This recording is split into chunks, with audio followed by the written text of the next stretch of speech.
Welcome, I'm Darren and I'll be your guide today as I look at one of the classic cards of all time, the Tallboys. Now normally when there's a classic card or a really famous card, it's a particular card that has kind of a story or a set that has a very distinct history to it, a time that it came out, etc. But with the Tallboy, it's a particular cut, so it's the particular dimensions and proportions of a card that has its own little path through history, a very unique path that starts out in the 1960s and ends basically in the 90s. And up until very recently, that was kind of the end of it. But it does have its own very interesting story because it is a very, very, very unique card. Now, prior to the 1960s, card sizes weren't really all that standard.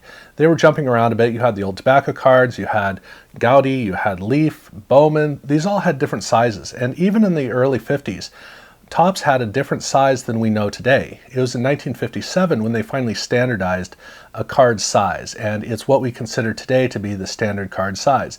But prior to 1957, it really was kind of a no man's land. And even when Topps did standardize their cards, it didn't mean that they were 100% committed to it. Now, when Fleer and Philadelphia came onto the scene, they were using the same card size as Topps. So it really had become a standard. But that doesn't mean that you have to just accept that outright. And so Topps did decide to, in the mid-1960s, kind of play around a little bit, specifically with their 1964-65 hockey set. And with the hockey set, they went with a card design that was the exact same width, but it was about a third again as tall. It's 2.5 inches by 4 11/16. Kind of a strange number, but even the standard card sizes are a little bit odd. And this card was a really interesting card design because of the extra length, they had a lot more room for a portrait. So they were able to get a little bit more of the jersey and a little bit more room for the name up at the top. So they had a really bold color behind, the team name up at the top, and then they had a great space for the portrait, and the cards looked really pretty good. They weren't ideal because the size of a card really doesn't give the opportunity that a poster has, and that's kind of the problem that every card company has. But still, it was a great card, and so this was a fun thing to do. However, I don't know why they didn't continue with it, but I can tell you that in working with these cards, it's kind of top heavy. It doesn't really fit too well in the hand. Just a regular card size, that works really well for sorting and storing. The card has a certain amount of rigidity because of the proportions. With these cards, they're a lot taller, so they're more prone to bending. The corners are more exposed, so they can get more damaged. It's a little harder to get them to really line up in a smooth deck. And just working with them in your hands, it doesn't feel right. They stick a little bit more because there's more surface area. So it's not an ideal card, but it is neat. It really is neat. So they tried it 1 year in hockey, and it didn't take. A year later, they decided to use it in football. And the football set, the 1965 set, it's kind of a famous set because it had a fair number of really good rookies, including Joe Namath. The cards are designed exactly the same on the card front. On the card back, the card is very similar in design. It's not identical, but it is very similar. But in the same way, they also didn't continue past that. So you basically had only 2 years where the Tallboy had been used, once in hockey and once in football. They didn't bother with it in baseball. Topps never did it in baseball. In a little bit earlier in the decade, they had done some cards that were bigger than this. They were oversized cards. They weren't the normal release, but they didn't really try anything with these cards, and so is the Tallboys that actually were used in a regular set. But they didn't just give up at that point. In 1969-70, they decided to re-enter the sport of basketball. They'd already done one set, but they wanted to try to get it to work again. So in 69-70, they broke out the Tallboy to re-kickstart their time in the sport. And here they used a very portrait-like approach. They had a big oval where the face was in. They had some details on the outside which were kind of like filigree. It's actually kind of cool how they designed it, and the cards look great. And because only 2 sets had existed beforehand, 2 official sets, this was a set that was chock full of rookies. And it's a really good set for that because the portrait design, the unique card size, all of this worked really well for rookies, for players like Wilt Chamberlain. It was apparently successful enough that in 1970-71 they repeated it for a second year. But here the card design went back more toward the mid-1960s designs, where it has a bold color in the back, and they didn't really do a whole lot with the card. They didn't get into detailing too much, and so they let the big, bold presentation of the card work. And it did continue to work well, but Again, they didn't decide to continue with it, so it was not a one and done. In this case, it was a two and done. However, after about 5 years, they did bring it back. Now, in truth, they did not bring back the Tallboy. The Tallboy is a particular set of dimensions. It's proportions and dimensions both. And when they brought back their tall cards for basketball in 1976-77, they actually went back to that baseball set I alluded to. In this case, it's a little bit wider, a lot taller, they have a lot more real estate, and unfortunately in this set, they didn't really get into quality, so the card has a lot of potential, but they didn't take advantage of it. But because the dimensions aren't the same, it's not a true Tallboy. Now this particular card we do consider to be kind of a part of the Tallboy family. The baseball set, no, we don't. But this one we do simply because of the heritage of being kind of the child of the 69-70 and 70-71 sets. So it's an honorable mention, but it's not a true Tallboy. And this would be the last attempt that Topps would make for a Tallboy, or in truth 70-71 was, with the exception of one card. Now in 1993 they did make a set of oversized cards called Topps Fantasports, which was kind of a fantasy sports game for football, and these were sold in complete set forms. These are not Tallboys, they're also, the dimensions are a little bit bigger, but they did make that. But it wasn't until 1996 when they were making a 40th anniversary set. And this was basically, it wasn't a retro set. It was a modern set, but they were celebrating 40 years. And in doing so, they decided to make a set of reprints of all of Joe Namath's cards. Or not all of Joe Namath's cards, but pretty much all of Joe Namath's cards. Now, like I said, Joe Namath's rookie was 1965, so that was going to be one of these reprint cards. And the problem is all these cards were available in packs, which means you have to make a standard size card. So they basically truncated it. 4 years later in 2000 with Johnny Unitas, they would do the same thing. But here in 1996, they had the regular set and then they had the Topps Chrome versions of them. So they didn't have the opportunity to make the Tallboy. That doesn't mean they didn't.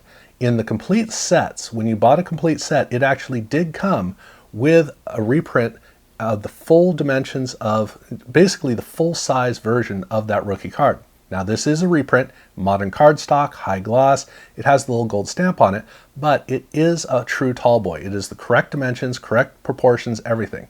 So this is the way that the Joe Namath card worked. And that was the last time that Topps would make a Tallboy.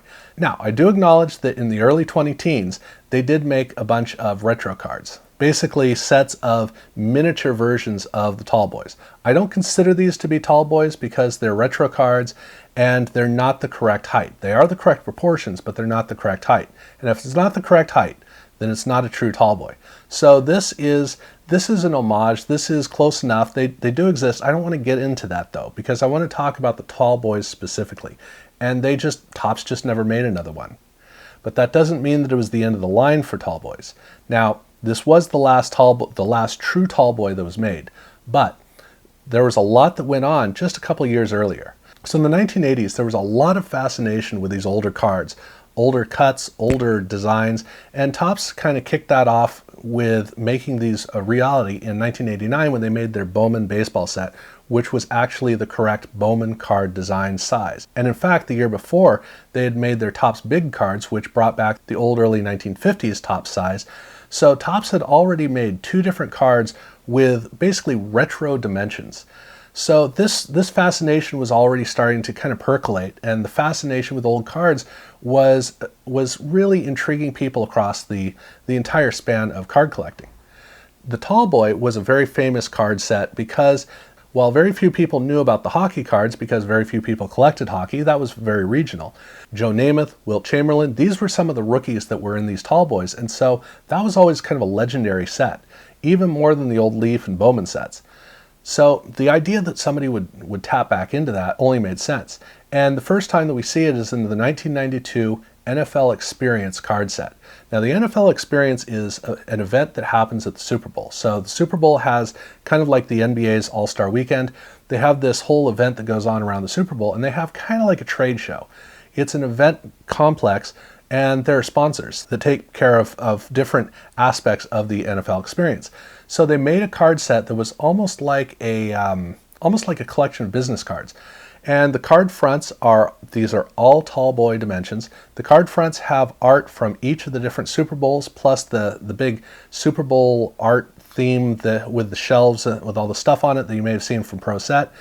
And it's a great set of cards, and none of these images are the correct dimensions or the correct proportions for the card, so there's a big black border around that just kind of fills in.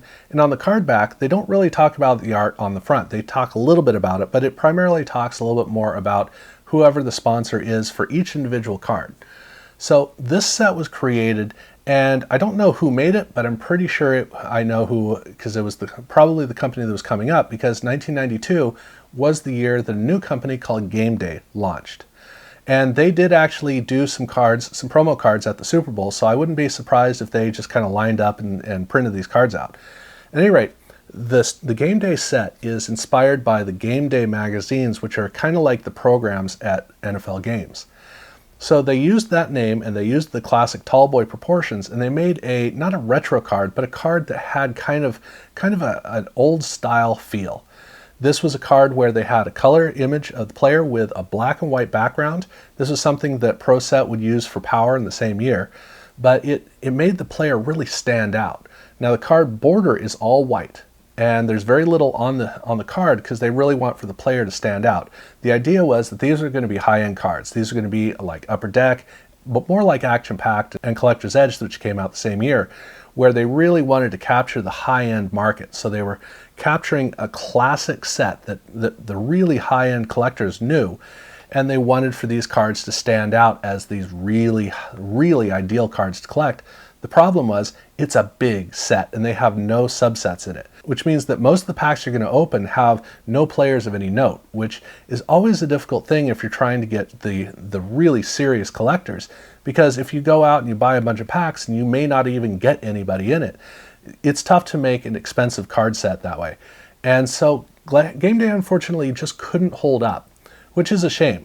They had a great idea, but it didn't mean that it disappeared. They ended up getting folded into Fleer. So Fleer took over GameDay, and for 1993, they released almost the exact same card. They basically just put a color fade on the front. They still used the black and white background, which is a great move that they made. Now the card back looks totally different. This was clearly a case of Fleer saying, look, we understand cards and we're going to be making these cards the way they need to be made, and they were right about that. These cards you may know best for the McDonald's releases. And the McDonald's releases came in these card sheets that were 6 cards per sheet. And what McDonald's did was they did a giveaway. So on the cups and the fry containers, they would have little tear-offs, and you might get an instant win, or you might just get points. And if you collect enough points, you could go up to the counter and you could get one of these sheets. They were regional, and they also had all-star sheets like the one that I just showed you. So there were different options that you could get at different McDonald's, and it was a cool thing because you could actually explore around the country and collect more and more of the league if you happen to be traveling. If you weren't, then you were just collecting the local teams, or the Cowboys and the Packers, I think, were the ones who tended to show up the most in places that didn't get one of the local teams. So that was a very common way for you to find these cards, and it was a great promotional move that Fleer made, a lineup with a company that could really promote this. And so GameDay had a great opportunity to put itself out there in front of the world. And it was just successful enough that they were able to then branch out into the other 4 sports. The first sport they branched out into was, appropriately enough, hockey. And ironically, they used the same card design that they'd used in football just earlier in the year. Now this is really ironic because the Tallboys started out in hockey, and then football used the same design, and now, here with GameDay, they took the football design and they reused it for hockey.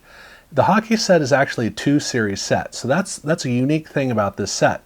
Of all the GameDay cards, this is the only set that actually had 2 series. Now, the series do come in the same way as the football sets both had, which was they didn't have any subsets. The rookies weren't distinguished, so all the cards kind of run together, but it still gave a little bit more range of experiencing the cards, especially because Fleer liked to put a lot of inserts into their packs. And if you have 2 series, that basically doubles the number of inserts that are available. So that made this a really good card set. Unfortunately, it didn't pick up enough steam to continue on for a second year.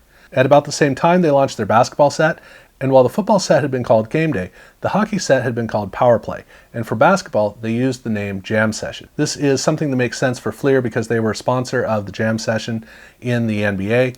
So it was the right name to use. And these cards, they actually broke away from what the other two sets had been. They went, in this case, with a borderless card, an almost borderless card. They had a little bit of detailing down at the bottom. The cards looked really good, and it was kind of their blueprint moving forward. This card set it got really crazy with their inserts. So it was a lot of fun, and it was very much a display of, yes, basketball cards work differently than football, hockey, and baseball. So this is the set that really has the greatest distinction. Shortly thereafter, they launched a baseball set, and this was called Extra Bases. And with this, you can see pretty well the inspiration that the Jam Session cards had, where it wasn't just future Jam Session sets that were influenced by this, it was actually the other two sets that were going to come out. So with Extra Bases, they went with a very straightforward card, very simple, very elegant, and it looked really good, and it never got a second year. When football came back around, they went with a completely borderless card, just a little strip down there. Again, very much taken off of the model of the Jam Session cards.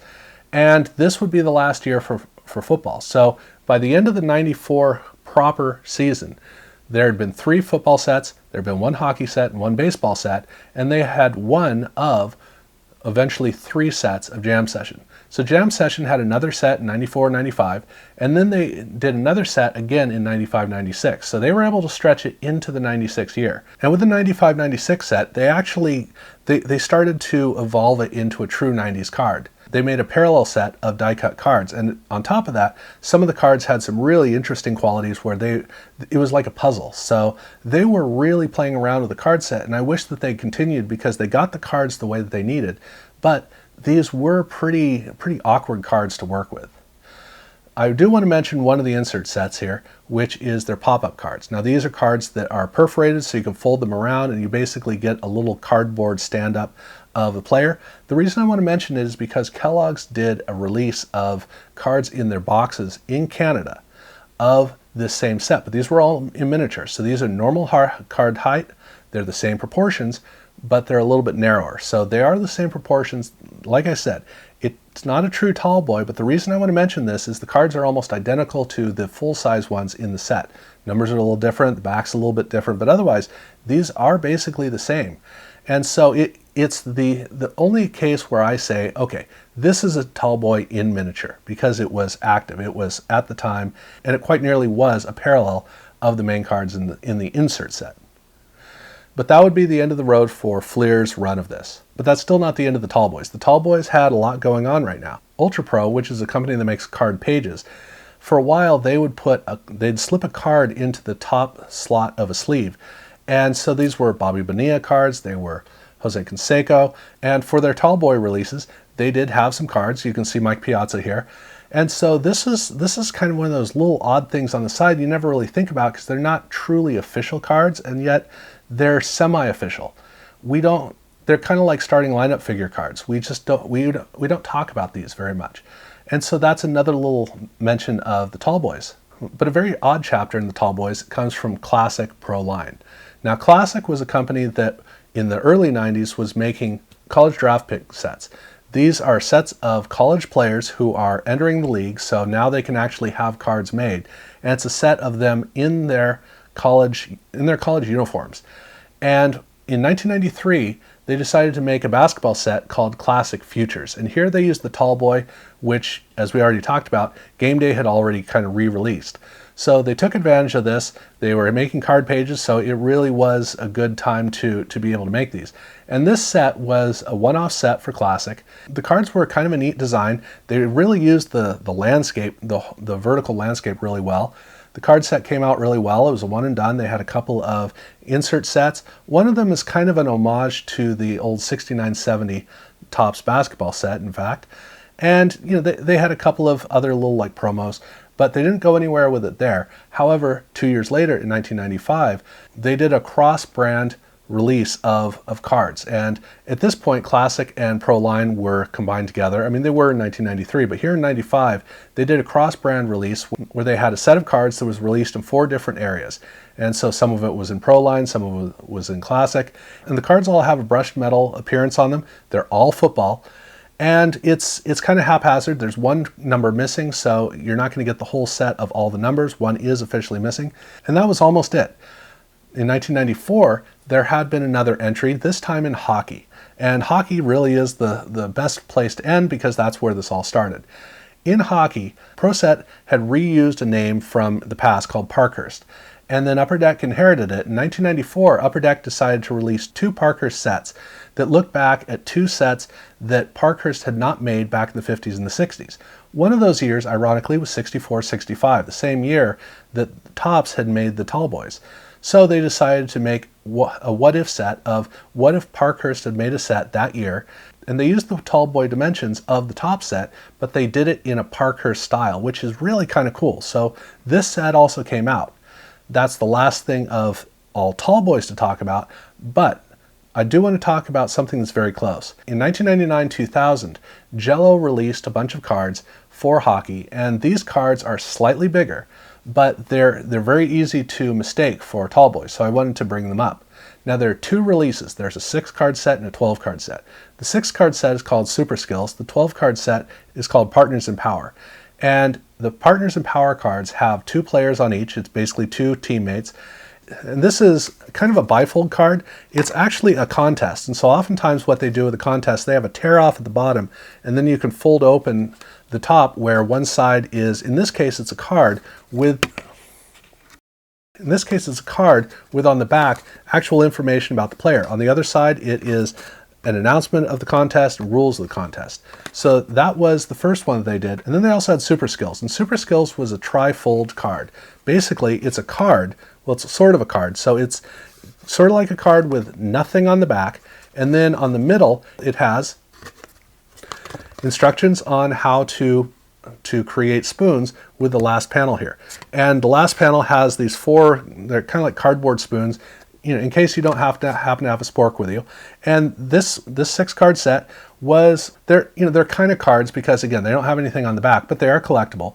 And so those cards basically are the end of the line of Tallboys. Again, they're not official Tallboys, they're a little bit too big, but they are the end of the story. So other than that, basically nothing had really happened with Tallboys, but that you can see the whole history of it, and it's really interesting to see the things that were done. This is exactly the kind of thing that would have its heyday in the 90s. It was perfect for the 90s, and they were a lot of fun. So that's the history of Tallboys. I'm sure that some of you have stories about these cards, about collecting them, discovering them, etc. Definitely tell me in the comments below. If you haven't subscribed yet, definitely subscribe, check out other videos I do. And I am going to be going into depth with these sets, primarily the GameDay family of sets coming up soon, so definitely watch out for those. And thank you very much for watching.